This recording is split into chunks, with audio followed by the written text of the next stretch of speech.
Hi guys दोस्तों, good evening साथियों।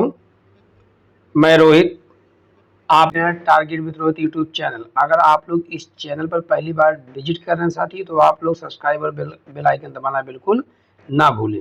ठीक है साथियों, आपको अब मैं इस समय प्रश्नोत्तरी कराऊंगा। ठीक है, जो विगत वर्षों में आपके क्वेश्चन पूछे गए हैं उनका अभी फिलहाल स्टार्ट किया हूँ साथी कराने के लिए। बाकी और आपका सिलेबस जो है अभी चलाएंगे साथी।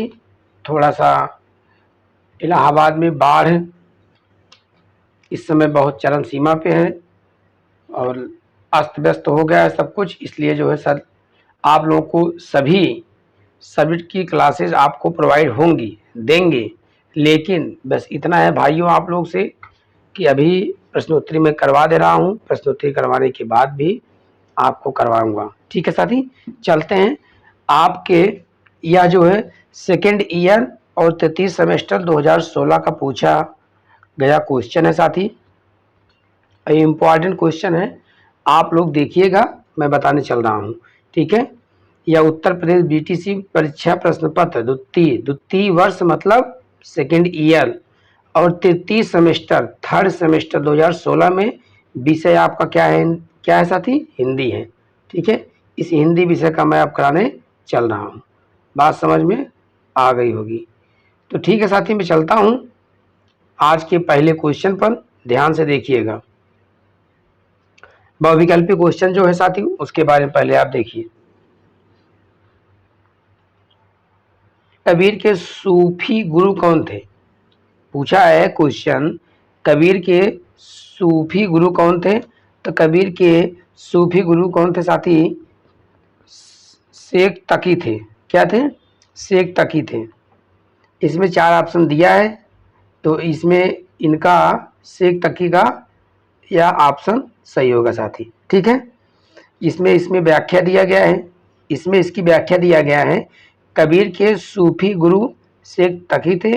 कबीर की शिक्षा और दर्शन में सूफी प्रभाव भी था। ठीक है, कौन सा? सूफी प्रभाव था। और साथियों मैं आपको इसके बारे में और बताता हूँ। कहा गया है कबीर का जन्म लाहे तारा के किनारे हुआ था। नीमा और नीरू ने उनको जो है पालन पोषण किया था। इनके पुत्र और पुत्री का नाम क्या था? कमाल और कमाली था। ठीक है, इन्होंने कहा था कि मस कागज छुओ नहीं, कलम गई नहीं हाथ। इन्होंने कागज और कलम को जो है छुआ ही नहीं, लेकिन तब भी इन्होंने क्या कर दिया? रचनाएं लिख डाले हैं। ठीक है, चलते हैं अगले क्वेश्चन पर साथी। अगले क्वेश्चन में क्या है? अगले क्वेश्चन में दूसरा है, क्या भूलूं क्या याद करूं। भैया यह किसकी है? या तो हरिवंश राय बच्चन की है, लेकिन हरिवंश राय बच्चन की क्या है? तो इसमें ऑप्शन दिया है साथी, संस्मरण या होगा नहीं, कहानी होगी नहीं, यात्रा वृत्तांत होगा नहीं, आत्मकथा। क्या होगा साथी? आत्मकथा होगा। ठीक है, क्या भूलूं क्या याद करूं हरिवंश राय बच्चन की है। हरिवंश राय बच्चन की बहु प्रशंसित आत्मकथा है हरिवंश राय बच्चन। ठीक है, इन्होंने और रचनाएं की हैं, लेकिन उनमें जो रचनाएं हैं इनकी बहुत महत्वपूर्ण है। क्या है साथी? मैं आपको बता रहा हूँ एक ट्रिक के माध्यम से। क्या है ट्रिक? मैं आपको बताता हूँ। क्या होता है? सबक। क्या है साथी? सबक। ठीक है, यह क्वेश्चन सबक से है। तो क्या होता है? मधुशाला, मधुबाला, मधु कलश। ठीक है, इससे क्या होगा? मधुशाला। ठीक है, क्या होगा? मधुशाला।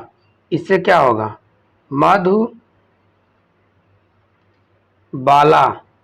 ठीक है साथी, और क्या होगा? इससे क्या होगा? मधु कलश। ठीक है, यह 3 रचनाएं इनकी सबक, मैं आपको बताया जो ट्रिक के माध्यम से, यह सबक इनकी 3 रचनाएं थी, मधुशाला, मधुबाला, मधुकलश। ठीक है, चलते हैं साथी अब आप आगे अगले क्वेश्चन पर। मुंशी प्रेमचंद की यह रचना जो अधूरी रह गई, मतलब मुंशी प्रेमचंद की वह कौन सी रचना हुई भैया जो अधूरी रह गई, ठीक है, मतलब उनकी पूरी नहीं हो पाई थी। तो मुंशी प्रेमचंद की रचना जो थी वो मंगल सूत्र थी। मंगल सूत्र क्या हो गई, अधूरी रह गई, ठीक है, यह पूरी नहीं हो पाई थी। क्या है, यह पूरी नहीं हो पाई थी, ठीक है। इसमें पूछा है तो चारों मुंशी प्रेमचंद की रचना, ए बी सी डी सब चारों हैं, लेकिन इसमें पूछा है कि कौन सी रचना मुंशी प्रेमचंद की वह रचना जो अधूरी रह गई, अधूरी मतलब पूरी नहीं हो पाई, ठीक है। तो इसमें से क्या है, मंगलसूत्र आपका सही हो जाएगा साथी। मैं आपको बता रहा हूं मंगलसूत्र क्या है, यहां पर सही हो जाएगा, ठीक है।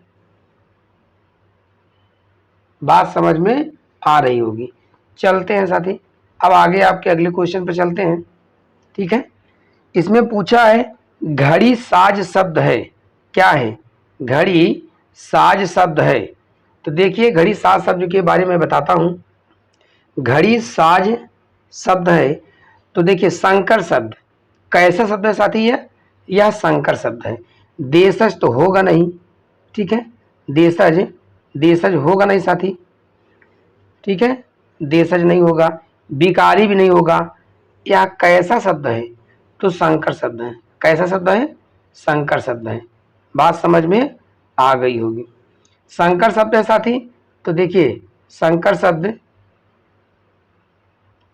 शब्द जो है किसे कहते हैं इसके बारे में आप जानिए।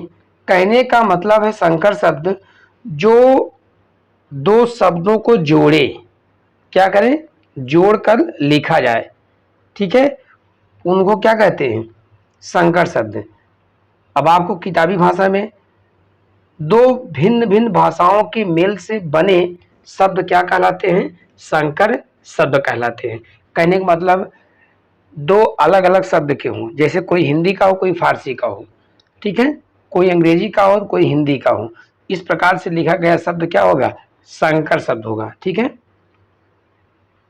जिसको बोलते हैं हाइब्रिड, ठीक है। तो देखिए संकर शब्द के बारे में आपको बता दिए, आपको एग्जाम्पल में दिया गया है, जैसे एग्जाम्पल दिया है हिंदी फारसी दोनों को।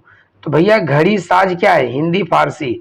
घुड़सवार क्या साथी, घुड़सवार। तो मैं आपको बताता हूं यहीं पर, क्या घुड़सवार,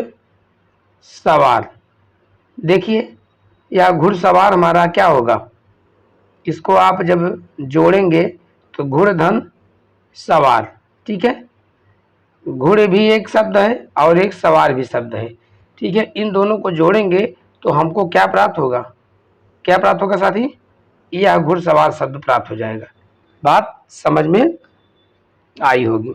जैसे आपको और बताते हैं हिंदी और अंग्रेजी में, अब क्या है, रेलगाड़ी, क्या है, रेलगाड़ी। तो देखिए रेल क्या है हमारा, रेल हिंदी शब्द है और गाड़ी क्या है, सॉरी गाड़ी हिंदी शब्द है और रेल क्या है, अंग्रेजी शब्द है, ठीक है। और इन दोनों को जब आप जोड़ देंगे, जैसे जोड़ेंगे लिखेंगे क्या अलग अलग करके, रेल प्लस गाड़ी, रेल प्लस गाड़ी, तो यही हमको प्राप्त होगा रेल गाड़ी। आपको ऐसे बता रहे हैं टिकट घर, क्या है, टिकट टिकट टिकट घर, क्या है साथी, टिकट घर। तो आप लिखेंगे टिकट धन घर। देखिए एक टिकट भी एक शब्द है और घर भी एक शब्द है, बात समझ में आ गई होगी, ठीक है। टिकट घर भी क्या है, एक संकर शब्द है। टिकट घर हो गया, रेलगाड़ी हो गई, घुड़सवार हो गया, चालबाज हो गया, घड़ी साज हो गया, ये सब शब्द क्या है, संकर शब्द है। चलिए रसाल का प्रायवाची जानिए साथियों। रसाल का प्रायवाची, तो देखिए रसाल की प्रायवाची में आप समझिएगा, रसाल का प्रायवाची आम होता है, क्या होता है साथी, आम होगा, आम्र होगा, अमृत फल होगा, अति सौरभ होगा, साहूकार होगा, ठीक है। रसाल, रसाल पर्यायवाची शब्द है तो किसका है? यह आम का है। ऑप्शन हमारा क्या बनेगा? इसमें पूछा है रसाल पर्यायवाची शब्द किसका होगा, तो भैया कोयल का होगा नहीं, पान का होगा नहीं, सगा भाई का होगा नहीं, किसका होगा? आम का होगा। आम का होगा, सी ऑप्शन सही है। ठीक है साथी, चलते हैं आपके अगले क्वेश्चन पर। इंपॉर्टेंट क्वेश्चन है, पूछा जाता है बहुत ज़्यादा, इसलिए मैं आपको बताने का प्रयास कर रहा हूँ साथी। समझिएगा, क्वेश्चन सभी इंपॉर्टेंट हैं, आप किसी को जो है नज़रअंदाज मत करिएगा। ठीक है, अब अगला क्वेश्चन है 8वां। उपकार के बदले किए जाने वाले उपकार को क्या कहते हैं? उपकार के बदले किए जाने वाले शब्दों को क्या कहते हैं? यही क्वेश्चन आपसे पूछा गया है। ठीक है, तो मैं आपको चलता हूं साथी, बताता हूं। उपकार के बदले किए जाने वाले उपकार को प्रत्युपकार कहते हैं। क्या कहते हैं? प्रत्युपकार कहते हैं। बात समझ में आई होगी। ठीक है, जो उपकार के बदले में किए जाने वाले उपकार को, उपकार के बदले में किए जाने वाले उपकार को क्या कहते हैं? तो भैया उनको क्या कहते हैं? उनको कहते हैं प्रत्युपकार। क्या कहते हैं? प्रत्युपकार। चलिए अगला क्वेश्चन है, 12 बांट होना लोकोक्ति का अर्थ बताते हुए इसका वाक्य में प्रयोग कीजिए। इसका वाक्य में क्या कीजिए? प्रयोग कीजिए। तो 12 बांट होना, इसका अर्थ क्या होगा साथी? तीतर बीतर होना, मतलब एक साथ ना होकर के छिटक जाना, कहने का मतलब ये होगा। तितर बितर होना या अलग होना, या इसी क्या कहेंगे? अलग होना। भाई, इसका वाक्य प्रयोग क्या होगा? भाई भाई की लड़ाई में सोनू और सोहन को 12 बांट कर दिया गया। ठीक है, भाई भाई की लड़ाई में सोनू और सोहन को 12 बांट कर दिया गया। ठीक है साथी, 12 बांट का अर्थ होगा, लोकोक्ति का अर्थ क्या होगा? कि तितर बितर होना या अलग होना। 12 बांट समझ में आया होगा। चलते हैं साथी अगले क्वेश्चन पर। अगला क्वेश्चन हमारा है, किस भाषा का स्वरूप अनिश्चित होता है? यह पूछा है। तो किस भाषा का स्वरूप क्या होता है? अनिश्चित होता है। ठीक है, अनौपचारिक क्या होता है? भाषा का अनिश्चित स्वरूप क्या होता है? अनौपचारिक। अनौपचारिक भाषा का स्वरूप अनिश्चित होता है। इसके पीछे कोई औपचारिक या नैतिक वाह्यता न होकर प्रयोजनात्मक वाह्यता होती है। व्यक्ति अपने हृदय के भाव एवं विचारों को व्यक्त करने के उद्देश्य से इसका प्रयोग करता है। ठीक है, अनौपचारिक क्या होता है साथी? अभी समझ लीजिए अनौपचारिक क्या है, अब इसके बारे में थोड़ा जानिए। देखिए, औपचारिक होता है, एक अनौपचारिक होता है। औपचारिक में क्या होता है साथी? एक नियमबद्ध चारदीवारी के अंदर सिस्टमेटिक ढंग से जिसका होता है, जो किया जाता है वो क्या होता है? औपचारिक होता है। जो सिस्टमेटिक ढंग से नहीं, कहीं पर किसी स्थान पर कहीं पर भी किसी दशा में जो कुछ हम आप अध्ययन कर लेते हैं, जो कुछ सीख लेते हैं, जो कुछ जानते हैं किसी भी कंडीशन में, वो क्या होता है? अनौपचारिक। औपचारिक में क्या होता है? मैंने आपको बताया भी कि नियमबद्ध तरीके से हर एक स्तर से, क्षणबद्ध तरीके से, चारदीवारी के अंदर नियमता समय से जिसमें पाबंदन किया जाता है, वो क्या होता है? औपचारिक होता है। ठीक है, इसको बोलते हैं फॉर्मल डिडक्शन। औपचारिक को, अनौपचारिक को बोलते हैं इनफॉर्मल डिडक्शन। ठीक है, अब आता है योग ऋण शब्द किसे कहते हैं? योग ऋण, देखिए, जो शब्द अन्य शब्दों के योग से बनते हो परंतु एक विशेष अर्थ के लिए प्रसिद्ध होते हैं, उन्हें क्या कहते हैं? योग ऋण शब्द कहते हैं। जैसे लंबोदर, लंब धन उदर, क्या है साथी? लंब, लंबोदर में क्या है? लंब धन उदर, अर्थात बड़े पेट वाला, अर्थात क्या है? गणेश जी। दशानन, दस धन आनंद, क्या है? दशानन का क्या होगा? दस धन आनंद। दशानन का संधि विच्छेद क्या होगा? दस धन आनंद। तो 10 का होता है 10 मुखों वाला, अर्थात क्या होगा, रावण। पंकज, पंक धनजा, पंक मतलब होता है कीचड़ में उत्पन्न, कि पंकज पंकज का अर्थ क्या होगा, कीचड़ में उत्पन्न अर्थात कमल। तो लंबोदर में क्या होगा साथी, लंब धन उदर, लंबोदर का संधि विच्छेद क्या होगा, लंब धन उदर, क्या होगा, लंब धन उदर, अर्थात बड़े पेट वाला, कहने का मतलब गणेश जी। दशानन में क्या है, 10 धन आनंद मतलब 10 मुखों वाला अर्थात रावण, ठीक है। पंकज में पंख धनजा, कीचड़ में उत्पन्न, बात समझ में आ गई होगी। चलिए साथी, अभी यहाँ पर 5 के बाद में छठा और सातवां क्वेश्चन छूटा हुआ था, इसको भी यहीं पर देख लीजिए, उसके बाद में अतलघुत्री वाला हमारा पोर्शन कंप्लीट हो जाएगा, ठीक है। चलिए अब आप समझिए इसको। अतलघुत्री में जो हमारा छठा क्वेश्चन है, ता था दा धा का उच्चारण स्थान क्या है। भैया देखो, ता था दा धा का उच्चारण स्थान क्या है, इसके बारे में जानिए समझिए, मैं आपको बताता हूँ। ये सब किसके हैं, दंत का है, क्या है यहाँ, दंत का है। तो भैया इसका सूत्र होता है ऋतु लता नाम दंता, ऋतु लसा नाम दंता, क्या होता है, ऋतु लसा नाम दंता, ठीक है। अब क्या है, ता वर्ग का ता था दा धा, ठीक है, और दंती सा, दंती सा देखिए, इसमें आपको सा 3 प्रकार के होते हैं, मैं आपको बता देता हूँ तीनों सा के बारे में। देखिए यह जो है, यह सा क्या है, यह सा क्या है, और एक सा यह भी होता है, तीनों को आप जानिए। इसको बोलते हैं तालव्य सा, क्या बोलते हैं, तालव्य सा, ठीक। इसको बोलते हैं मूर्धन्य सा, क्या बोलते हैं, मूर्धन्य सा, मूर्धन्य, मूर्धन्य सा, ठीक। इसको बोलते हैं मूर्धन्य सा। इसको बोलते हैं दंती सा, क्या बोलते हैं, दंती सा। बात समझ में आई होगी, ठीक है। तो यह अलग अलग था, तो इसमें आपका दंती सा में कौन आएगा साथी, तो मैं कलर चेंज करके स्कोरिंग कर देता हूँ, ठीक है। यही दंती सा हमारा इसमें आएगा, बात समझ में आई होगी, ठीक है।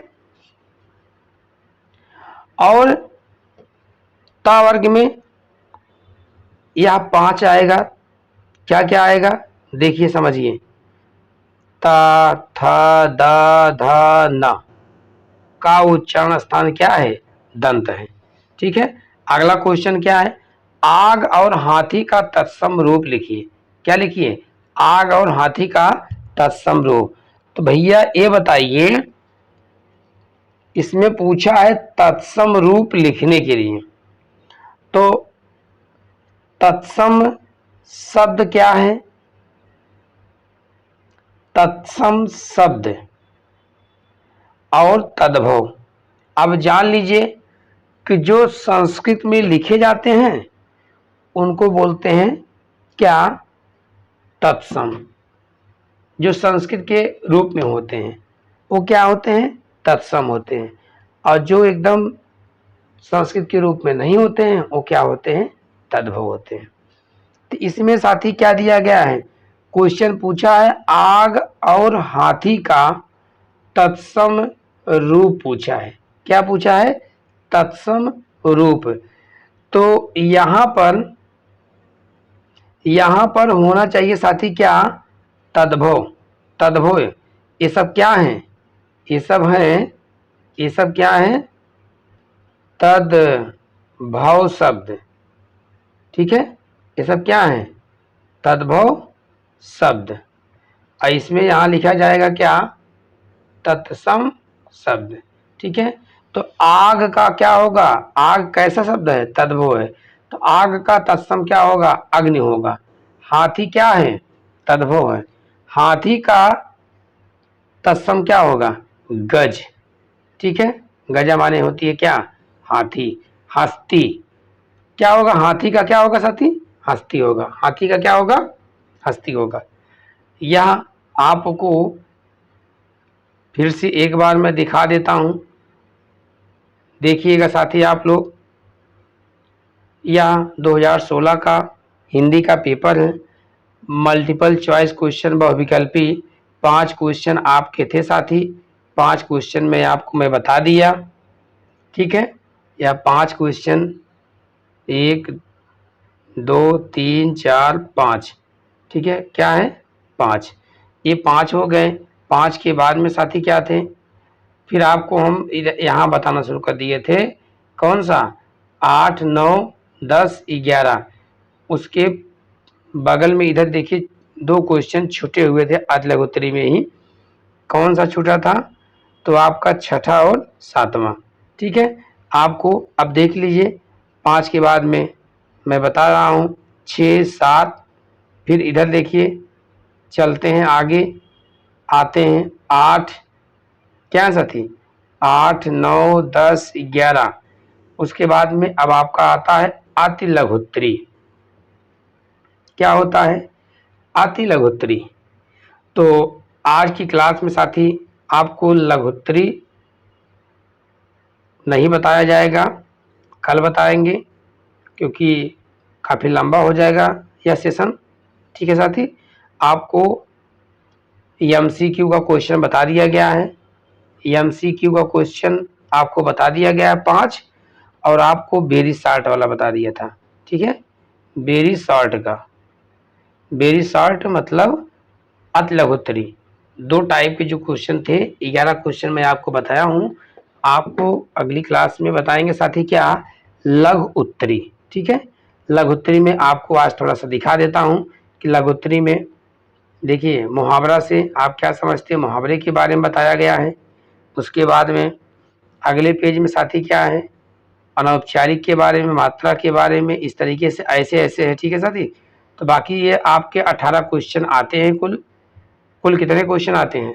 18, जिसमें से आपका जो है 11 क्वेश्चन हो गया है, ठीक है। तो 6 7 क्वेश्चन आप और आपके बचे हुए हैं साथी। बाकी चीज़ें मैं आपको कल कराता हूँ। आज की क्लास में यहीं तक साथी। आप लोग अपने दोस्तों तक शेयर कीजिए, ज़्यादा से ज़्यादा। एक एक क्वेश्चन फंसाने की गारंटी मैं आप लोगों के सामने ले रहा हूँ साथियों। मैं बता रहा हूँ कि क्वेश्चन फंसेंगे जरूर। आपके डीएलएड 3rd सेमेस्टर में एक एक क्वेश्चन आपको फंसेंगे जरूर।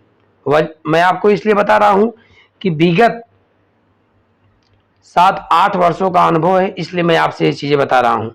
कहाँ से पढ़ना है, कैसे पढ़ना है, किस तरीके से पढ़ना है, सिर्फ आप लोग विश्वास करके पढ़ते रहिए। इस प्लेटफॉर्म के माध्यम से मैं आपको पूरा चीज़ बताऊंगा, ठीक है साथी।